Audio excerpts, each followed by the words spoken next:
Aziz yurtdoshlar, payvandlash bo'yicha malakali mutaxassislar kerakmi? Sheretmen ilovasidan foydalaning. Ilovada butun mamlakat bo'ylab payvandchilarning katta bazasi to'plangan. Ushbu qulay dastur muammoingizni bir necha daqiqada hal qilishga yordam beradi. Dasturni yuklab olish uchun ssilkani opisaniya va kommentariyada qoldiramiz. Ishonchingiz uchun rahmat.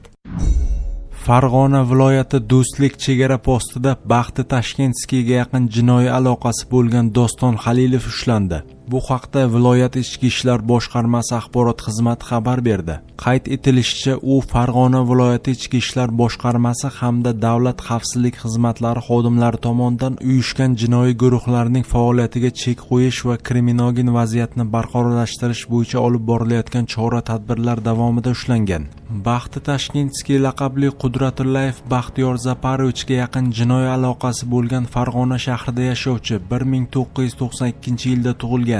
Muqaddam Jinoyat kodeksining 109-moddasi bilan sudlangan Halilov Doston Xolbuta o'g'li qo'shni Qirg'izistonga qochib o'tmoqchi bo'lgan payt Do'stlik chegara postida qo'lga olingan. Unga nisbatan Farg'ona shahar ichki ishlar organi faoliyatini muvofiqlashtirish boshqarmasi tomonidan Jinoyat kodeksining 277-moddasi 3-qismi bilan jinoyat ish qo'zg'atilib, Jinoyat protsessual kodeksining 221-moddasi tartibida ushlandi. Eslatib o'tamiz, avvalroq Said Aziz Medgarodok nomi bilan tanilgan Said Aziz Saidaliyev, Baxti Tashkentskiy laqabi bilan tanilgan Baxtiyor Qudratullayev qo'lga olingani xabar qilingan edi.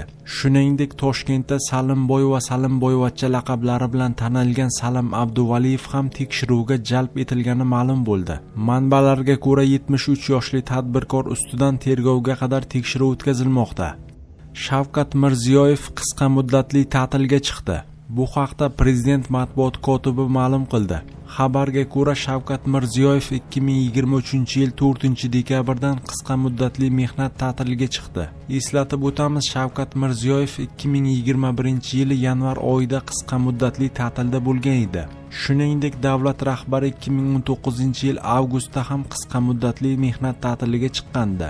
O'shanda bu Shavkat Mirziyoyevning so'nggi 17 yillik faoliyatidagi birinchi mehnat ta'tili ekani ta'kidlangan edi.